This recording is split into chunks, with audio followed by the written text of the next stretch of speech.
Let's take some questions from the field. I'm the builder, but I subcontract the interior finish work, which includes installing the outlet cover. Am I responsible for compliance, or is my plaster guy responsible? The answer is you're both responsible. You, as the entity that are contracting with the owner, is the one that's on the hook if the job is done wrong. You're the one they're going to come to and turn to, and you're the one that they're going to turn to if somebody gets injured or if the pool is closed down for non-compliance. Yes, you may be able to go after the subcontractor, but that's assuming they have insurance and you can find them. So ultimately, you're the one who has to make sure the job is done right.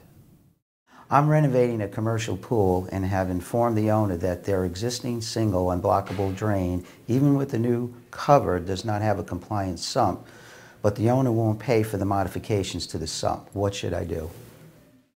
You need to convince the owner that modifications to the sump are necessary. The VGB does not permit a non-compliant sump.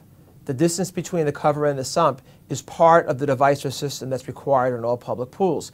And if you don't address that, you're leaving the pool out of compliance, you're creating a dangerous situation, and in the event there's an injury or the pool is closed down, again, the owner or somebody is going to turn to you. So that's a situation where you're touching the circulation system, you need to do it right. Do I have to use the screws that come in the package with the cover? They're always getting lost in the truck. Yes. One of the key improvements to the 2007 drain cover standard is the fasteners. These fasteners are tested with each cover and are proven to be resistant to corrosion and resistant to coming loose. If you use any screws other than the ones that come with the cover, all bets are off, and you haven't complied with the law, and you've installed what is potentially a dangerous or defective situation. If you run out of screws, if you can't find them, contact your supplier and get replacements. I service a pool at a small local motel. The owner is willing to pay me to install a new cover, 12-inch square, but he doesn't want to install any additional backup system. What is my liability if I just install the new cover? Assuming we're talking about a single drain that is not unblockable, replacing the cover is a big step forward in protecting that pool. However, it does not bring the pool into compliance with the VGB.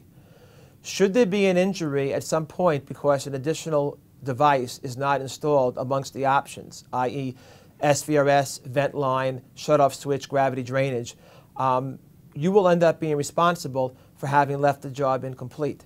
So again, assuming there's a single drain that's not unblockable, that has to include additional protection. If it's an unblockable drain or there's multiple drains, then replacing the covers and installing them in accordance with the manufacturer's instructions with all the details we discussed before should be sufficient.